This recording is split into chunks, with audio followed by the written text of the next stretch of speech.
you doing today, ladies? Great. Great to have you on Interact. Thank you. We're here at New York City Comic Con, and this seems to be I want to talk to you about your comic book. Yes. Yeah. Batgirl and the Birds of Prey. Of course, that's got to be one of the top Bat family titles out there, right? It's doing well. It's doing okay. I don't know.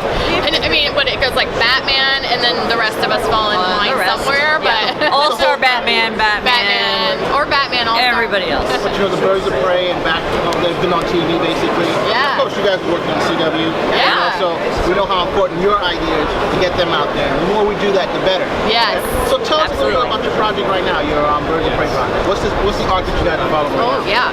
Yeah, so the arc is called Who is Oracle? And as the question would suggest, someone out there is calling themselves Oracle, which of course was Barbara Gordon's identity for a time, and she does not take that sitting down. She's got to find out who this person is and, confront them, nothing else, right? So she enlists Black Canary to help her out, and that's basically reforming the Birds of Prey. And along the way, they encounter Helena Bertinelli, or Huntress, as they know her, and she causes them some trouble, but also they kind of learn that teaming up might be the best option for everybody. So that's the basic gist of the arc right there. That's kind of where we're at now. I think issue 2 came out. Yeah, 3 is next week, which is exciting. We get a little Black Canary flashback in there. So like with Rebirth, when we got to tell a little backstory about Barbara, we're trying to do that for each bird. And 3 is the one for Dinah, and 4 is the one for Huntress. So we're really excited about those. What about these characters are very different. How do you get them all to work together? They have different backstories. Of course, we know Batgirl, Gordon, you're talking about the Huntress, you're talking about Black Canary, who also has their own backstory. Yeah. How do you bring that into your... I think that's the fun part is, even though Dinah and Babs get along so well and have such history, Huntress is in that mix, which all of a sudden just like oil and vinegar, or oil and water, right? Oil and vinegar is salad dressing. That's really good. It sounds really yummy right now. Anyway, the oil and water of it is the fun part. The conflict is where we actually find all the fun in the story of how do you deal with this person who is a killer. She's a killing machine. She's an assassin. She's a spy. She's on a mission, and these women are like, please don't kill the people we need to be talking to figure out our mystery. We don't normally kill the people that we're going after. So Barbara especially tends to be like, we arrest. I grew up in a police family home, so she knows there's justice. Follow the law. Yeah. Even though I'm a vigilante, breaking the law, we follow it as much as possible. So the fun is getting them together, right? But seeing the conflict. But cementing them is finding the similarities between them. So, one of the things that to us was very interesting was their relationships, each of them, to their mothers, and the fact that they didn't have their mothers with them for a lot of their young lives. So it's something to explore, I think, going forward, because this sort of we don't know a lot about these women, and yet you're sort of uncovering that as we go along. We peel the layers of the onion. Yeah. Something interesting. You notice in comic book characters that they always are missing one parent. Right? I know. Can you not come from a 2-parent house and be okay? We should do the research. There must be a 2-parent. I mean, Babs and Dinah for sure have that relationship, and I think that's why they're kind of sister-like in a way. And they do get along incredibly well. But we also see their relationship a little like ours as sisters, where you do have disagreements from time to time, and you don't always see eye to eye. But at the end of the day, you have each other's back because you're family, and that is really what brings these 3 together, is the sense of family. Yeah. How do you guys collaborate on the comic? I mean, I'd love to know who starts the process, or does the other not start? How does it work? Tell me. She writes everything. That's not true. No, we break the story together. So we break it like we break television. So we get the idea, this issue, we have to go from point A to point B. So okay, here's the steps we have to do that, and here's the fun we can have within that. And then you seem to really like this action sequence, and I really liked this bit at the Mexican restaurant or whatever. So why don't I take those 5 pages, you take those 5 pages, and then we kind of swap and do a pass on each other's, and then we do a combination and go through it word for word and make sure it's exactly what we want. So having 2 writers is a blessing because it's not that you're doing half the work. You're still doing the whole book, but at least you're getting the throw up draft out of the way a little quicker. Yeah. So who does most of the action scenes? I think we're pretty 50-50 at this point. I would say starting out, you did a lot more of the action. I mean, we have the advantage of writing on the 100, which has a lot of action in it. So we got a good, it was a good transition education there. But yeah. I love the 100. Yeah. Oh, great. That's awesome. It's a great show. What about in terms of who's your favorite character? You guys have the same favorite character? In Birds of Prey or in Birds of general? Prey. Oh, okay. Just want to make sure you stick to this. Let's see. I don't want the publicist to get upset and say, hey, why are you guys running out? No, I get it.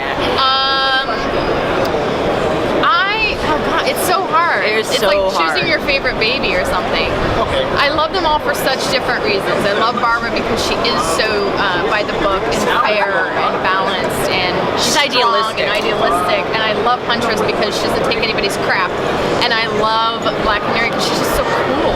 Like, you know, they all have these different attributes, and that's the broad strokes. Obviously, they're more layered than that. Yeah. But if I had to pick one, I guess I would pick Black Canary. Yeah. You too? Yeah, well, I actually gravitate more to Barbara because I find that her overcoming adversity in her past is so admirable, and the fact that we don't think of her as I'm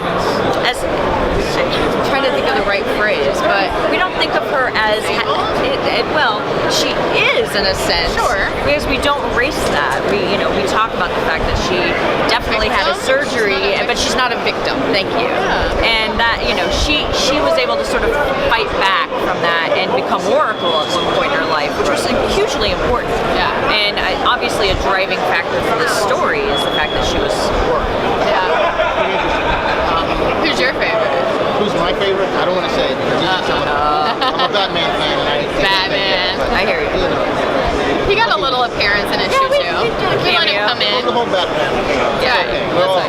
we're all a family. We like the super fans too, so not a problem. So what is your influence in this book? I mean, basically in your art, coming to your writing, how is it? How did you guys get into the business? How did you guys, just start off? Yeah, we grew up reading comics. Our dad was a big comic book reader, so he has like a great Silver Age collection. And so getting to read those, the fun old stories that didn't have a lot of continuity, they were just one-off, it wasn't like you had to read serialized books. That was such a good way to just drop in and meet a lot of villains and meet a lot of heroes right away. And then our inspiration now is everything we're reading. I mean, Tom King and Scott and Snyder and all these guys are so amazing, and they're so generous with their time and offering for us to read their scripts and kind of learning. Everybody's format is different. There's no set format. It's really a Bat family. I mean, it really is. We are all very close, so it was really nice to sort of get welcomed into that, being new to the medium and working on our first book, which is incredibly exciting and very humbling for us. We could not have asked for a better first book to start on. So fun. But I mean, it was really just. I think the opportunity just presented itself, and I knew Jeff Johns socially, and so we had a dinner and talked, and I bent his ear about everything Crisis on Infinite Earths for quite a while, and then I think he asked sort of, why aren't you guys writing a comic book? You write for television, you do all this stuff, and the meeting got set. Happy to do it. We had to prove we could do it, but Warner Brothers kind of doing both shows, or both titles. It was easy to. It wasn't easy, but it made it easier. I don't know. That's kind of great because I love seeing other people go and try comics, people from different genres, different backgrounds. Yeah, it gives us a lot of room to play. So we feel so weird being on this side of things because we always go to comic book conventions and dress up, and we're the other side of things. Yeah. So this is the weird part for us. Yeah. Are you bringing any influences from outside of comics into your books? Oh, that's a good question. I'm trying to think in our first run. Absolutely. It's tough because you don't want to be too timely. Like, I go back and read some of the books from like the Bronze Age, and there's references in there that you're like, oh, those don't play anymore. Like the jokes, the references. So you try to not be too pop culture-y in that sense. But I think there's an unbalance in female empowerment these days, and I think women are starting to get a better idea that our voices matter, and you know, we should be heard, and these women don't take anybody's crap. They and don't shy away. They don't shy away, and neither should we. Yeah. I agree 100%. 50% of the population should be 50% of the comic book writers. Thank you. Working on it. Working on Well, it. thank you for this great interview, ladies. Great, thank you so What a much. pleasure. Hope to see you